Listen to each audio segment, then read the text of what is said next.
Hey, what's up, guys? Welcome back to the Notallbad review channel where we talk about music and movies that I love to get my opinion on. Today, we're going to be talking about Glass. This is M. Night Shyamalan's newest installment to the Unbreakable trilogy, or just a sequel to Split, or I don't know what the fuck I'm talking about. Anyways, this movie is basically in the same universe as Unbreakable and Split.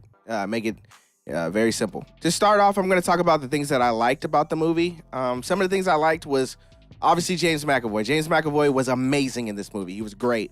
A lot of the things they did in Split, he did in this movie as well. His acting was impeccable. It was amazing, and I'm honestly concerned for his health because he makes it look so real, you know? Like, I really feel like he has a personality disorder at this point, because to play a role like that, you have to dig so deep to make it look real, and he does it. He does it very well. Just like in Split, there's a scene in this movie where there's a one shot of him changing characters at a whim, and it's some of the most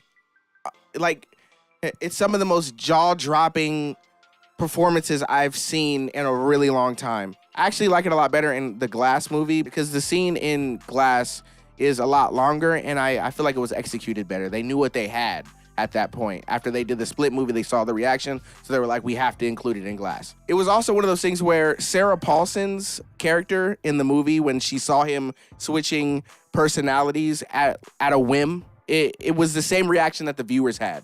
You know, jaw-dropping. You're just like, dude, like, what the hell is going on? Oh my God, it's so hot in here. Like, is the AC on? So enough about James McAvoy. Everybody knows how good he was in this movie. Everybody knows how good he was in Split. So obviously he was going to be good. So I guess we're going to go ahead and move on to Samuel L. Jackson. So the thing about Samuel L. Jackson's character, Mr. Glass, is in this movie, he's really immobile. Is that a word? He's basically mute the whole entire movie, pretty much, except for the last act of the movie. He starts talking. It's very interesting to see how he interacts with the other characters without actually saying anything. It's really cool, actually. But when Mr. Glass starts doing things in the movie, he really makes an impact. Even though in the first two acts he doesn't really say anything, he still has, his presence is felt, you know? It doesn't feel like he's disappeared at all. It's just that stare that he does. It's just priceless. It's the stare that he does, says so much without saying anything, you know? Does that even make sense? Like, what are you talking about, bro?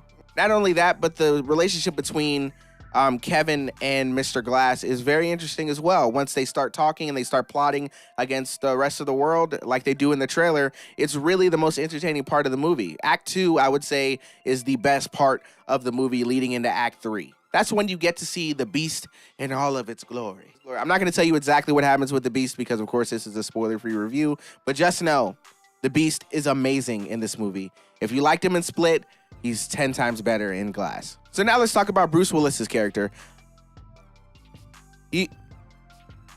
Bruce Willis plays Bruce Willis in this movie, pretty much. Bruce Willis's performance is exceptional. It's not anything amazing. It's not anything groundbreaking or anything like that. But he does just enough to make an impact on the movie.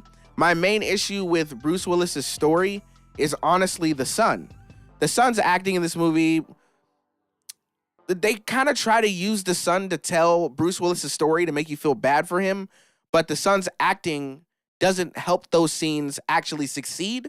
So by the end of the movie, you feel like Mr. Glass and Kevin had a better performance and a better story than Bruce Willis's character in this movie. It felt like he was kind of just there to move the plot along, but I still did enjoy David Dunn being in the movie, especially at the beginning of the movie, where he's searching. He's running through the streets. He's searching for Kevin. He's searching for the Beast, and he's trying to find him so that he could save lives. And I think that's the most interesting part of his story.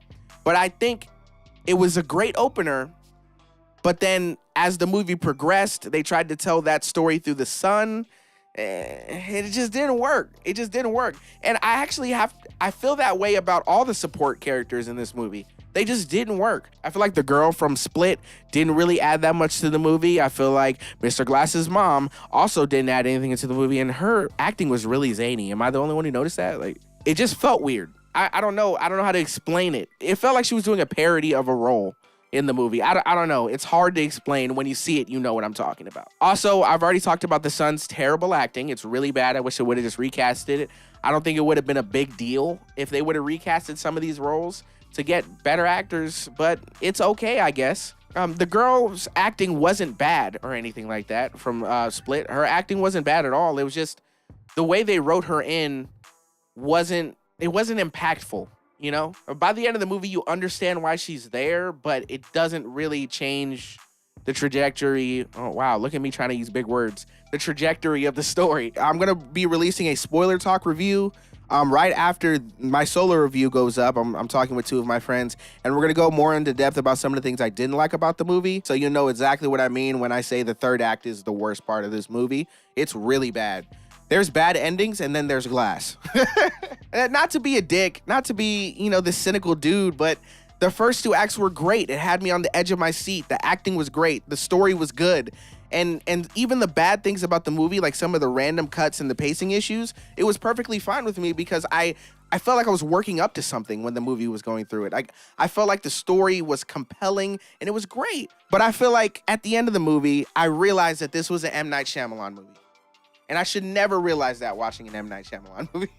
I think that the writing at the end of the movie was very sloppy. It was very rushed. It just felt like they didn't know how to end it. So they got really comic booky at the end of the movie, which didn't match with what the rest of the movie was trying to do. In Unbreakable, I feel like Elijah was the only one who actually had the idea of comics. And I'm taking this from my friend. Elijah was the only one who believed in superheroes being real. He was the only one who talked about comics in that way. But in the third movie, every character all of a sudden, oh, I believe in comics. I'm a comic book nerd. Like, what? I was so confused. I was so confused. When you're writing in things that don't exist to finish a movie, that's how you know you don't know what the fuck you're doing. But at the end of the day, man, it was still an enjoyable watch. I just feel like the ending kind of erases everything that the first two acts did. So, the end, I'm probably going to have to give it a 6 out of 10, to be honest. A 7 out of 10 would have sufficed if the ending was just bad.